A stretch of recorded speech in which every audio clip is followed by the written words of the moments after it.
अस्सलाम वालेकुम दोस्तों, मेरा नाम है अली हसन हमेशा की तरह मौजूद है दाऊद और आप देख रहे हैं जी इस वक्त क्रिकेट ओवर अली शो को। कैसे देखना बनता है दोस्तों, आप लोग से बात करने जा रहे हैं। बात करेंगे जी आज आपके साथ। कल बाबर आजम ने बड़े बड़े रिकॉर्ड जो है वो पाश कर दिए। विवियन रिचर्ड के रिकॉर्ड जो है जाकर उन्होंने बराबर कर दिए। क्या क्या स्टोरीज है, क्या क्या रिकॉर्ड्स बने, क्या क्या हुआ, ये आपको बताएंगे। और पीएसएल के हवाले से अपडेट आ रही है। मुल्तान सुल्तान के लिए बुरी खबर है, फ्रेंचाइजीज के कुछ नए नाम भी सामने आ रहे हैं, वैल्यूएशन को लेकर भी अपडेट आ रही है। क्या अपडेट है वो भी आप लोग से शेयर करेंगे। तो अगर आप हमारे चैनल पर पहली बार आए चैनल को अभी सब्सक्राइब करें और साथ ही बेल आइकन दबाना। तो बात का आगाज करते हैं नंबर खबर के साथ जो हमारे पास आ रही है। दाऊद साहब कल की जो शाम है वो उसने बिलोंग किया बाबर आजम के नाम से। जिस तरीके से बाबर आजम जो है वो कल छाए रहे और बाबर आजम ने जिस तरीके से कल बड़े बड़े रिकॉर्ड्स तोड़ दिए, विवियन रिचर्ड का जो है रिकॉर्ड बराबर कर दिया, सना जसूरिया का रिकॉर्ड जो है वो कर दिया। क्या क्या रिकॉर्ड तोड़ दिया भाई बाबर आजम ने, ये तो कमाल कर दिया कल पिंडी की सरजमीन पे।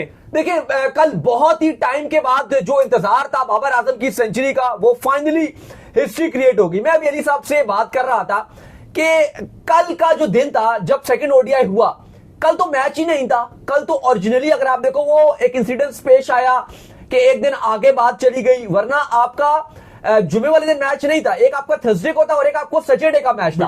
और बाबर आजम को उसी दिन रन बनाने थे। होता है ना, कभी कभी आपका एक दिन आना होता है, लेकिन शायद उस दिन मैच ही नहीं होता। और मे भी अगर थर्सडे कोई मैच होता तो शायद बाबर आजम का 100 ना आता, फिर हफ्ते को आपका थर्ड ओडीआई हो जाता, शायद 100 ना आता।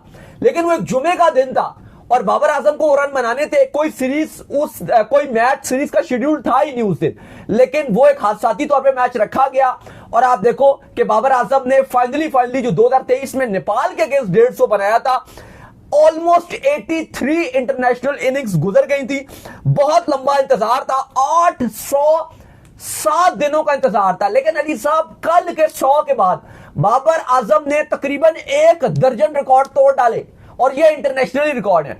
सबसे पहले तो चलो उन्होंने पाकिस्तान की ओडीआई हिस्ट्री क्रिएट कर दी और वो आपको पता है कि सईद अनवर के बराबर सबसे ज्यादा सेंचुरी बनाने वाले खिलाड़ी बन गए हैं। मोहम्मद यूसुफ फखर जमान का भी रिकॉर्ड वो पहले ही तोड़ चुके थे, अब एक सईद अनवर के वो बराबर खड़े हो गए हैं। यानी कि अगर आप पाकिस्तान की तारीख लिखोगे ओडीआई की तो उसमें बाबर आजम का नाम सबसे पहले लिखोगे। अगर एक और 100 उन्होंने बना दिया तो बस सईद अनवर भी फिर उसे पीछे रह जाएंगे, लेकिन अभी वो सईद अनवर के बराबर खड़े हुए हैं।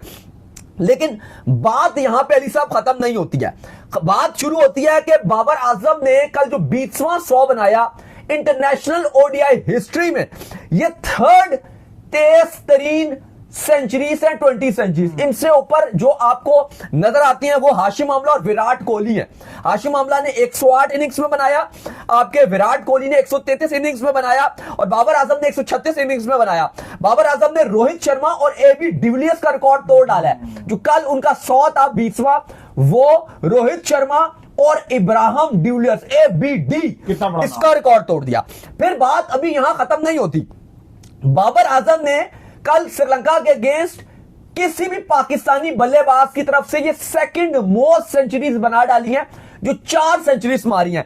हाँ, ये इंजमामुल हक और मोहम्मद हफीज ने भी 4-4 मारी हुई हैं, तो बाबर आजम ने भी अब 4 सेंचुरीज मार दी हैं। सिर्फ एक सईद अनवर है जिन्होंने 700 मारे हुए हैं, वो आपको ऊपर नजर आ रहे हैं।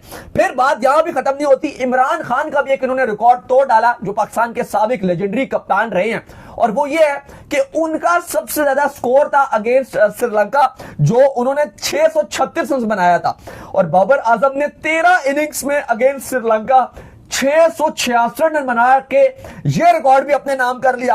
और भी बहुत सारे सेवरल रिकॉर्ड्स तोड़े हैं। लेकिन ना फिर भी बहुत सारे, इवन इंडिया में अगर आप देखो बहुत सारे जो आप कह लो कि जर्नलिस्ट हैं या एक्सिक्यूटर हैं, वो तारीफ कर रहे हैं।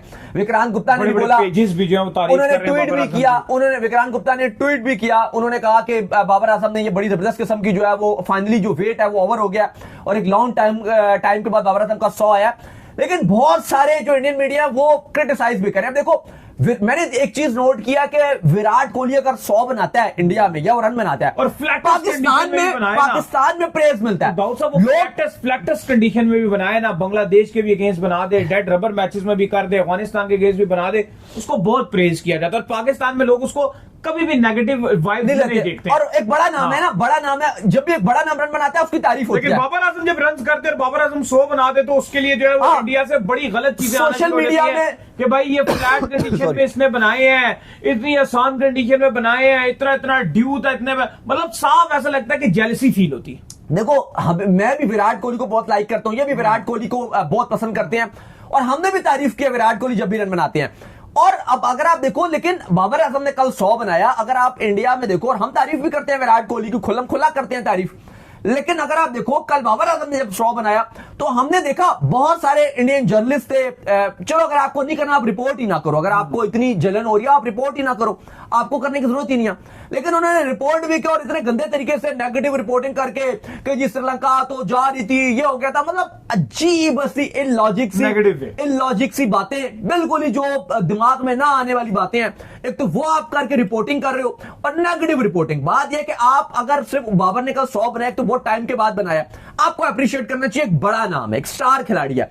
दुनिया में अगर आप देखो तो बहुत कम ऐसे खिलाड़ी इस टाइम, करंटली एक टाइम था कि आपके पास बहुत सारे ऐसे खिलाड़ी थे जो आप कहते हो कि ग्राउंड भर देने वाले होते हैं।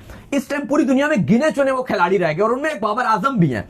अगर आप देखो इंडिया के पास विराट कोहली भी हैं, या अगर आप बाकी दुनिया में बात करते हो तो बहुत कम खिलाड़ी रह गए। इंग्लैंड में आप बात करो, बेन स्टोक्स हैं, ऑस्ट्रेलिया में भी ऐसे खिलाड़ी मौजूद है, लेकिन अब बहुत कम। एक टाइम था कि बहुत सारे स्टार्स होते थे, अब वो चीज नहीं है, अब वो कम नजर आ रहे हैं। लेकिन ऐसे में अगर आप देखो बाबर आजम ने कल जिस तरह 100 बनाया, एक बड़े बड़े रिकॉर्ड्स अपने नाम किए, तारीख रकम की, लेकिन उसके बाद वहां से इतनी नेगेटिव रिपोर्टिंग और इस तरह की जलन वाले बयान, ये बिल्कुल भी अच्छे नहीं है। हाँ, जो अकलबूझ वाले जर्नलिस्ट हैं उन्होंने तारीफ भी किया, उन्होंने प्रेज भी किया कि फाइनली जो बाबर आजम डिजर्व करते हैं वो बाबर आजम ने अचीव किया। तो अली साहब, बाबर आजम ने तो अपना नाम लिखवा लिया और तारीख कल उन्होंने रकम कर दी। नहीं, बिल्कुल, तारीख जो है उनके सुनहरे अल्फाज में जो है वो आप कह लें कि जिस तरीके से उन्होंने एक सुनहरी सेंचुरी मारकर जो है तारीख रकम की है, ये पाकिस्तान के फैंस के लिए बड़ा अच्छा है। और जिस तरीके से वो रिकॉर्ड्स पे रिकॉर्ड्स जो है तोड़ी जा रहे हैं, तो इंशाल्लाह, क्योंकि अभी बाबर आजम का कैरियर भी बड़ा प्रोलॉन्ग है, हम दुआ करते हैं कि बाबर आजम आगे भी मजीद इस तरह के जो रिकॉर्ड है वो लगातार। और अपडेट ये भी है, अभी जाहिर है क्योंकि बुध का दिन नहीं आया, लेकिन जो पिछला आपका वेडनेसडे गुजरा था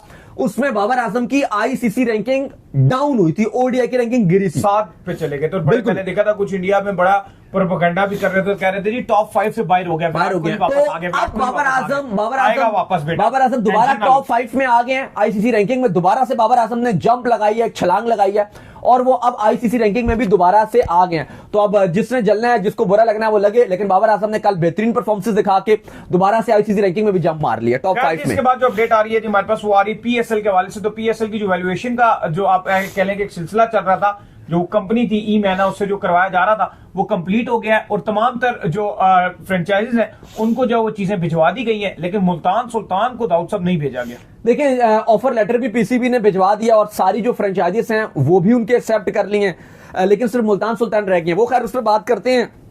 लेकिन पीसीबी ने इसके अलावा जो 2 नई टीम्स हैं उनके लिए 6 शहरों का भी ऐलान कर दिया कि ये, जैसे हमने आपको बताया था कि पीसीबी कुछ सिटीज फाइनलाइज कर देगा और वो फिर भिजवा देगा, और फिर जो भी बिड जीतेगा, जो ऑनर होगा, वो उसकी मर्जी है कि वो इन 6 में से किसी भी सिटी को वो चूज कर सकता है, खवा पंजाब हो या दूसरा सिटी हो। एक तो आपका हैदराबाद है, फिर आपका फैसलाबाद है, फिर आपका सियालकोट है, फिर रावलपिंडी जो हमारा शहर है उसको भी रख दिया गया है। ऑलरेडी इस्लामाबाद तो है, साथ रावलपिंडी भी रख दिया गया, गिलगित को भी रख दिया गया और मुजफ्फराबाद को रखा है। अब इसमें बात यह है कि चांसेस तो कम है कि कोई फ्रेंचाइज गिलगित या मुजफ्फराबाद, चूंकि कश्मीर का कैपिटल है, उसको ले। लेकिन अली साहब, अगर ये हो गया, किसी फ्रेंचाइज ने मुजफ्फराबाद को ले लिया, तो वो एक और आपको पता है कि वो इंडिया में तो खाली जो सना मीर बेचारी थी, उन्होंने कमेंट्री में खाली ये बात कर दी थी, वो इतना रोला और शोर मचाना शुरू हो गए थे। तो अगर ये मुजफ्फराबाद की टीम अगर आ गई तो एक अलग ही जो है वो कहानी चलना शुरू हो जाएगी। लेकिन बहरहाल पीसीबी ने आपके फैसलाबाद, सियालकोट के साथ साथ गिलगित को भी रखा है और मुजफ्फराबाद को भी रखा है। एक जो वो हैदराबाद को रखा है, खाली सिंध का सिटी है, 2 पंजाब के हैं, 2 ये रखे हैं, रावलपिंडी है, रावलपिंडी भी खैर पंजाब का, 3 तो पंजाब के रख दिए हैं। तो काफी लोग इस पे एतराज भी कर रहे हैं जी कि बलूचिस्तान से कोई सिटी नहीं रखा, लेकिन जाहिर है वहां पर भी और कोई बड़ा सिटी नजर नहीं आ रहा था। क्योंकि एक चीज और भी इसको मद्देनजर रखी है कि आप सिर्फ ये नहीं है कि आप रख दो, आपको ये भी रखना पड़ता है कि जो इंटरेस्टेड पार्टीज है वो चूंकि इन सिटीज के अंदर इंटरेस्ट रख रहे, तो फिर आप ये भी देखते हो ताकि उसकी मार्केट वैल्यू भी हो और जो ऑनर है वो इजीली ले भी ले। दूसरी तरफ जो आपकी बकिया फ्रेंचाइजीज हैं, जैसे पेशावर ज़ल्मी, कराची किंग्स, लाहौर कलंदर वगैरह वगैरह, अली साहब इन सब को तो ऑफर लेटर भिजवा दिया है, यानी कि उनकी जो अगले 10 साल के लिए डील है वो साइन हो गई है। सिर्फ मुल्तान सुल्तान को पीसीबी ने नहीं भिजवाया। बिल्कुल जी, मुल्तान सुल्तान के लिए Sorry. जो ये बुरी खबर है, और मुल्तान सुल्तान के फैंस के लिए जो Sorry. ये बुरी खबर है कि अगर उनको जो इस तरह से ऑफर लेटर जो नहीं भेजा गया, तो फिर मुल्तान सुल्तान को अपने जो मामलात है उनको बैकफुट पर Even- जाना पड़ेगा, और जाकर उनको अपने मामलात को जो है बेहतर तरीके से डील करना पड़ेगा, तभी फ्रेंचाइज उनको मिलेगी। और अगर वो ये सोच रहे हैं कि यार सिर्फ उनसे बड़े इन्वेस्टर जो है पाकिस्तान में मौजूद नहीं है, तो ये उनकी गलती लेकिन हो सकती है। इसमें अली साहब एक और जो चीज है कि आपको ये भी देखना पड़ेगा कि जो मीटिंग थी वहां पर पीसीबी ने इनको बुलाया था, तो जब आपने वहां पर बुलाया हर चीज होगी, तो फिर आपको यहां पे लेटर देना चाहिए था। आपको देना चाहिए था हर चीज जो वो मामलात पे एक्यूरेट आ रहे हैं, सिर्फ थोड़ा सा क्रिटिसाइज किया था।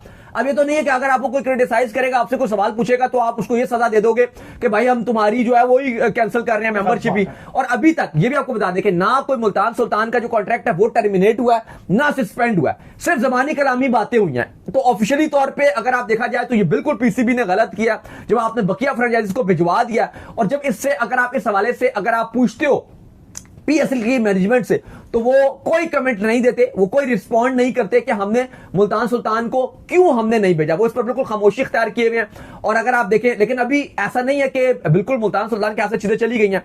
मे भी इनकी बातचीत बैकडोर पे हो और मामलात हल हो जाए, लेकिन अगर नहीं हो पाता तो फिर मुल्तान सुल्तान भी जो 2 टीमें आपकी बिड पे जाएंगी, मुल्तान सुल्तान भी बिड पे चली जाएगी। 25% पीसीबी ने ऑलरेडी कहा, जो लास्ट आपकी फीस थी एवोल्यूशन करवाने के बाद 25% उस पर इंक्रीमेंट आया और वो आपको फीस देनी होगी। तो चलिए उम्मीद करते हैं हमारे शो आपको आएगा पसंद। वीडियो को लाइक कीजिए, हमारे चैनल को सब्सक्राइब कीजिए, साल के बेल आइकन को बजाइए, फिर आपसे मिलते हैं नेक्स्ट वीडियो। तब तक के लिए अल्लाह हाफिज।